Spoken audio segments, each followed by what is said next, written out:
Today I'm going to be picking each Premier League club's best player so far this season. We've got all 20 sides in front of us, but we're not going to focus on just one name. No. We're going to go through 2 or 3 for every single side, talk about the most improved players, the most surprising players, and then settle on one star name. Let's start at Arsenal then, where Bukayo Saka very clearly stands out. 15 goal involvements so far this season, but he has missed a significant portion of the campaign through injury. Despite this, his numbers are absolutely ridiculous. Yet again, the most big chances created per 90 in Europe's top 5 leagues so far this season. The most big chances created in the Premier League, bearing in mind he hasn't played a minute since December the 21st. Overall, his creativity has flourished, particularly helped, isn't it, by some excellent set-piece work. But I actually don't think the answer here is Bukayo Saka. I'm actually going to go for Gabriel, part of, yet again, one of the meanest defensive units in the Premier League. His overall presence is probably the second best, I think, of any centre-back in the league behind Virgil van Dijk. In terms of an unquantifiable aura, when players go near him, you feel like he's going to win every single battle. Him, Saliba and Van Dijk are really in a category of their own. Now, Van Dijk, I think, is still a stage ahead. But what Gabriel has added to his game in terms of his ability on the ball, his 1v1 defending, his range of passing, his leadership, and of course, his goals. He is the highest goal-scoring defender in the Premier League since he first joined the league. You have to say, for me, his impact is so big, it has to be him. There's a few names that I think have been outstanding at Aston Villa. I think Ezri Konsa has had yet another really good season. Obviously, Ollie Watkins has scored plenty of goals, but I don't think he's quite been at his absolute best this season. Snatched at a couple of chances. I think there's a very strong candidate here in Youri Tielemans. For me, he's been one of the 2 or 3 most outstanding central midfielders in the league this campaign. His ability on the ball has never really been in question. Even when he was at Leicester, long-range passing, his short-range passing, his progressive pass numbers, excellent. Over 6.5 per 90. Those are really solid. But he's also added a doggedness to his game. And the fact that he has sat in there pretty much at times as a lone 6 is really impressive. But I actually think it's a man whose numbers, if you were to look under the hood, don't jump out at you. I'm not going to reveal his name here, but if I showed you this FB ref profile, you might be like, yeah, he looks okay. Looks like he's pretty decent on the ball and he's contributed in the final third. But overall, a lot to work on. When in reality, at just 22 years old, Morgan Rogers is one of the most frightening prospects the league has to offer. At 6'3", I actually interviewed him last week. You cannot believe how big he is. Tall, wide, strong, drives past players like they're not even there. An excellent finisher. The work Unai Emery has done with this player, I have to give it to him. I think he has been maybe one of my favourite players in Europe this season, alongside the likes of Florian Wirtz, and that is saying something. At Bournemouth, I think you've got another couple of contenders. Antoine Semenyo, 10 goal involvements in 23 starts. He's already matched his tally from last campaign. His numbers overall really jump off the page in terms of wide forwards, particularly that shot number. That will be really exciting, some Premier League scouts. Also, though, the defensive work rate that Andoni Iraola has been able to instill into these players, I think you can really tell that Antoine Semenyo didn't have a traditional academy career. He doesn't fit the mould of what we're seeing nowadays from wide players that's very structured, this pauser-style winger that wants to come back and recycle possession. That's not Semenyo. And that's what makes him so good to watch. Obviously, within this Bournemouth setup, you've got loads of other names that we can mention here. Dean Howson, who has been one of the bargain pickups of the window. Maybe the best 19-year-old centre-back in world football right now. Milos Kerkez, one of the league's best left-backs, for sure. Justin Kluivert, the team's top goal scorer, has scored some screamers, hat-tricks in there. But no, I actually think their player of the season so far has been Ryan Christie. Yes, he might be 30 years old now, but we are talking about one of the best rounded midfielders in the league this campaign. Overall, his ability on the ball has looked really imperious, but it's his off-the-ball work that seems to have gone to a whole new level under Andoni Iraola. Like his interceptions, his tackle numbers, right up there. He's also put up the most distance covered, the most sprints, the most line-breaking passes, the third most chances at Bournemouth. He is the prototype Andoni Iraola central midfielder. Now, did I think I would be saying that about Ryan Christie when he arrived? To be honest with you, no. But he has just blown me away. I think Ryan Christie has been one of the league's best players this season. At Brentford, the obvious candidates here, Bryan Mbeumo, 24 starts, 17 goal involvements, that's constantly dangerous. I can't see him staying beyond this summer. His ability to drift in off that right-hand side and be a constant threat has amazed me. Yoane Wissa, yet more incredible goal-scoring numbers. But neither of those are the correct answer. The correct answer for Brentford's best player this season is Mikkel Damsgaard. I cannot remember a game where I've watched Brentford that he hasn't delivered an 8 out of 10. If you think across the last 2 seasons, he's put up 7 starts, then 9 starts. This season, over 20 starts already in the league, constantly involved. I think a great barometer for this is the fact he's won Brentford's last 4 Player of the Month awards in a row. His overall profile is just absolutely ridiculous, man. Like, look at these numbers. The off-the-ball numbers are great. His progressive pass numbers are ridiculous. He's so comfortable in possession, able to create chances, but he's also just such a good watch. Some players have that aesthetic ability to just drift past people. Great first touches in tight space. It's hard to quantify those with numbers, isn't it? Like, I don't know how you do that, but in terms of like his technique, it's ridiculously good. At Brighton, a couple of options I just wanted to mention. I think Karim Mitoma still maintains his ability in terms of ball progression and dribbling. He's one of the most aesthetic, a little bit like Damsgaard, one of the most aesthetic players to watch in the league. In 1v1s, you are dead against him, but I wouldn't have him as Brighton's player of the season. Another sort of rogue cult shout I wanted to mention because his statistical profile doesn't jump off the page is Joel Veltman. Feels like he's constantly available, Mr. Consistent. Moments like the tackle against Cucurella that's a little bit late, a little bit naughty. He has that in him to endear him to the Brighton crowd. I don't think he would win it, but I do like him a lot. Overall, though, I think the answer is Carlos Baleba. What are we talking about? Like, this is a ridiculous profile to have acquired, because this is a player who, despite the fact he's just 21 years old, has everything. He is physically commanding in the midfield, able to take the ball in the first phase, definitely able to beat people in 1v1 situations, as is identified with his successful take-ons, where he's in the top 15% of midfielders in Europe. A fantastic long passing range. I mean, he's even scored a couple bangers. Off the ball, he just dominates wide spaces. Look at these interception numbers, these tackle numbers. This is not normal for a player of his age. Talking about that level of midfielder, which is high. When you map it out in terms of radar and you adjust a lot of the numbers for possession, it's a scary thought. Like, we are looking at a midfielder at 21 who is able to produce in every facet of the game. For Chelsea, first and foremost, where would they be without Cole Palmer? I think it's a very legitimate question to ask. 22 years old to have already put 20 goal involvements up yet again this season is abnormal. These numbers are scary, and they're scary consistent. But I actually don't think he has been the outstanding player for Chelsea. I think for me, it's been Moises Caicedo.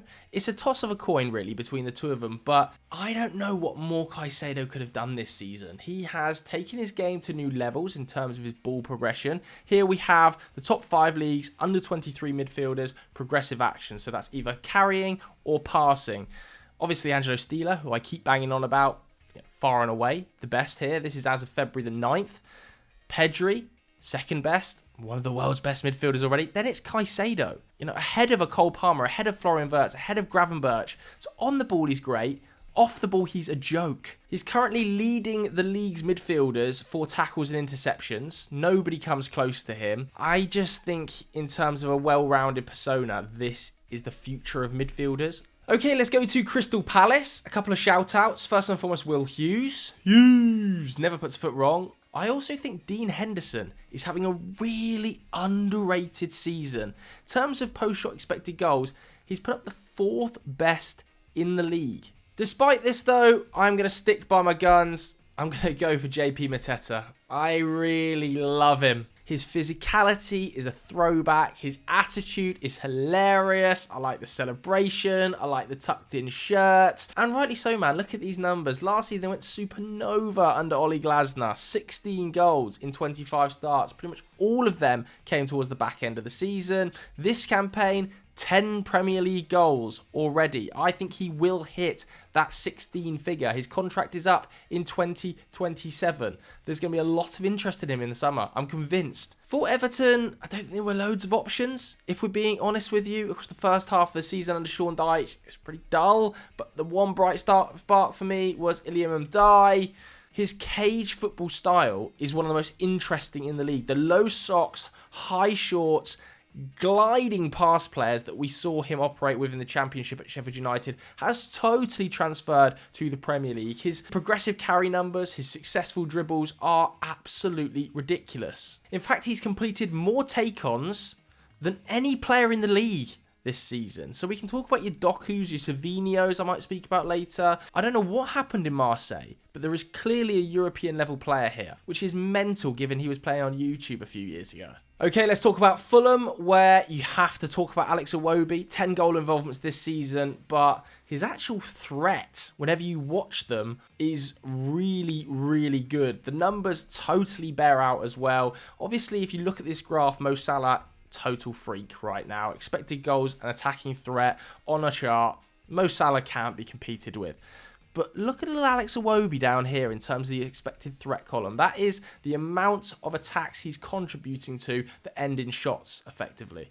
Playing on that left-hand side and linking up with Anthony Robinson, he's underrated. He might be the most underrated player in the league. And if you think I'm chatting nonsense there, let's not forget that Alex Iwobi right now has put up the 5th most shot-creating actions in the entire division. Despite that, though, I've not picked him. No, I'm going to go for Anthony Robinson, the outstanding left-back in the league this campaign. 10 assists. That's the second highest number of any Premier League player, behind only Mohamed Salah.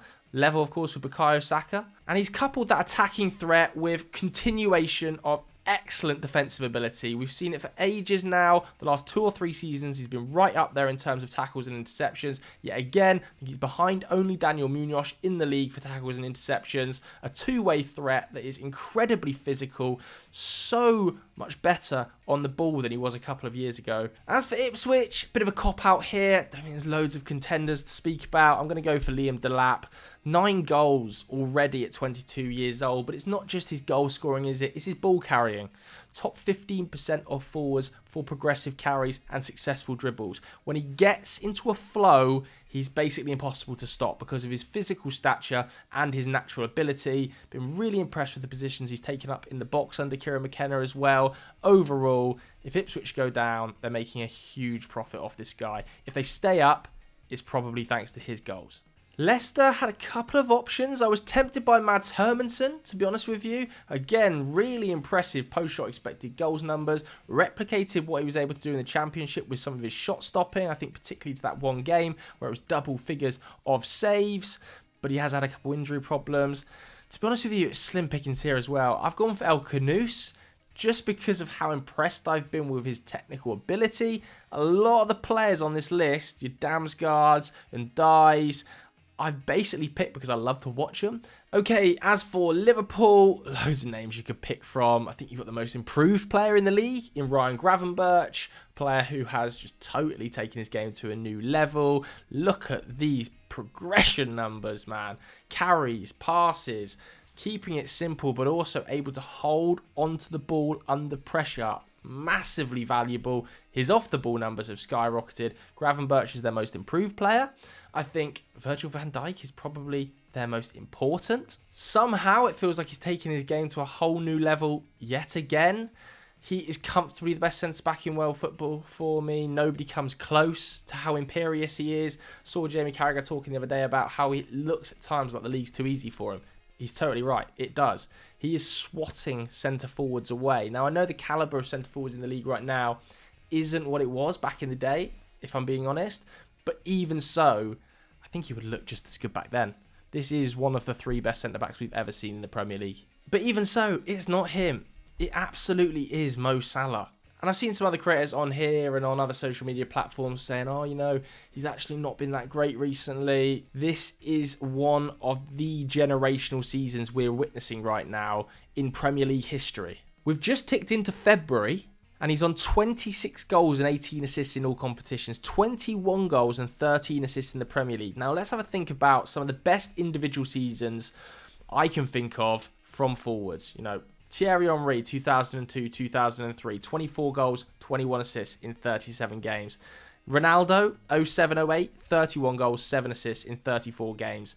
Luis Suarez, 31 goals, 13 assists back in 13-14. Salah right now is on 21 goals and 13 assists in 23 games. He has another 15 games to go. He could set records here. He actually could set records. Maybe not in terms of single season goals, but as goals and assists, maybe. And as a wide man, definitely. Henry was playing through the middle. Suarez was playing through the middle. Like, these numbers are not normal this season. At his age, definitely not normal. Manchester City, I was really scratching around. I've not been that impressed with many of their players at all. I think Savinho has slipped under the radar in terms of his ability on the ball. Another player that is technically fantastic and I think will look even better next campaign. You know, his goal output might not be there yet, but he's still creating loads of chances. 6 a game, that's in the top 3% of European forwards. But I'm not going to pick him, and I'm not going to pick Erling Haaland, who is probably still potentially going to win the Golden Boot. I don't really care. I think the actual Man City best player has been Josko Gvardiol. I know he had a little bit of a dip, a few weeks where his defending looked a little bit suspect, but overall, this is definitely one of the best defenders in Europe. And he's 23. Whether it's his on-the-ball ability, in terms of his progressive pass numbers, which are in the top 3% in Europe, his pass completion, never ever gives the ball away, his attacking threat, which has to be taken into account, he's City's 3rd top goal scorer this year, or his ability in 1v1 defending. I know people have highlighted a couple of errors he's made. I still think it's really good. For Manchester United, there's no doubt it is Amad Diallo. Absolute war crimes that he wasn't getting more minutes under Erik ten Hag, to be honest with you. 9 goals, 7 assists. Pretty decent for a 22-year-old. I would suggest that's playing in one of the biggest messes in world football right now. A team really without much structure. He's played multiple roles. Wing-back at number 10. If we were talking about Amad as part of an Arsenal squad, or a Liverpool squad, there's no doubt in my mind we'd be talking about him being one of the best young players in the world. His technical level is so high. I just really hope he doesn't get dragged into the mess of Man United. Okay, loads of players we could pick from Newcastle. Jacob Murphy, first and foremost, having a massively underrated season. He is so key to how Eddie Howe wants to play football, with his press setting, his ability to create chances, to be honest with you. Him and Alexander Isak have combined for the 2nd most goals in the Premier League. We could also pick out Lewis Hall, who at 20 years old has been one of the 2 or 3 best left-backs in the league this campaign. Masterful for his age on the ball, really physical off it. Another Chelsea sale that looks a little bit suspect, because I do think he's going to go on to be one of the best left backs in the league and definitely be a starter for England. But let's stop messing about, shall we? The answer is Alexander Isak, isn't it? The best striker in the Premier League. And we can debate that in terms of goal scoring versus Haaland, who might be a better finisher, but as an all-round package, Isak's the guy. At 25 years old, we are talking about the most complete striker in the league. His contract's up in 2028. There's definitely going to be interest in him in the summer, but I don't see him leaving Newcastle right now. Another team that had so many options here. I think Matt Sells has maybe been the outstanding goalkeeper in the division. Ola Aina, just unbelievable from that right-back zone. The centre-backs, the best centre-back partnership in the league, maybe, behind Van Dijk, Konate, probably Saliba and Gabriel, and then them. Milenkovic has been one of the signings of the campaign, not just bargains, flat out. Morgan Gibbs-White continues to develop. Anthony Elanga, his combination with the man I'm going to pick has resulted in the most goals of anyone in the league. They've combined for 11. But let's talk about him. Of course it is Christopher Wood. Would he, could he, should he? Well, he definitely bloody has. He is the most efficient striker in the whole of Europe right now, and I don't say that lightly and without justification. He scored 17 goals from 42 shots this season, but Chris Wood is overperforming his XG by 7 goals. Of course, that's far and away the highest of any striker in the division. Not normal. His XG per shot is the best in the division, hence why he is getting in just unbelievable areas and being found. And long may it continue, man.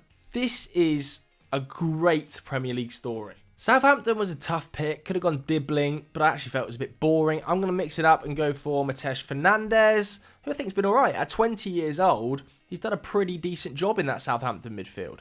Given the state of this side and the league table's position, his on-the-ball ability has looked pretty impressive. When he's actually been able to get on the half-turn, dribble at players, he goes past them. There's no denying that. He's in the top 10% for progressive carries, the top 5% for successful take-ons. He's a nightmare in transition. They just haven't got him on the ball enough. For Tottenham, I think there's a few ways you can look at this. First and foremost, I want to shout out Archie Gray, who has been outstanding despite the fact his numbers don't look great. You cannot use this as a picture to paint him negatively. He's played in 2 or 3 different positions and he spent nearly the entire season at centre-back. Completely alien role to him at 18 years old in the world's toughest division, and he's done alright. But the simple answer here has to be Dejan Kulusevski. He's played in a couple of different roles as off the right and even as a midfielder. I think I actually prefer him centrally. I know it's not always his ideal position, but I like him being able to get on the ball, turn and run at players. The difficulty is he has experienced some burnout because of that. This is a player who statistically is covering the most distance per 90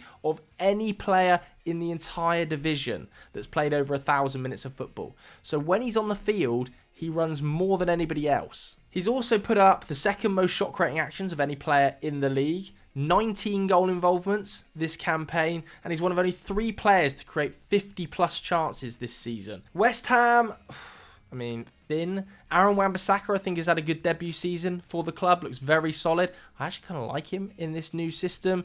Have to say, I think Max Kilman's been alright. Don't shoot me, West Ham fans. But let's get real for a second.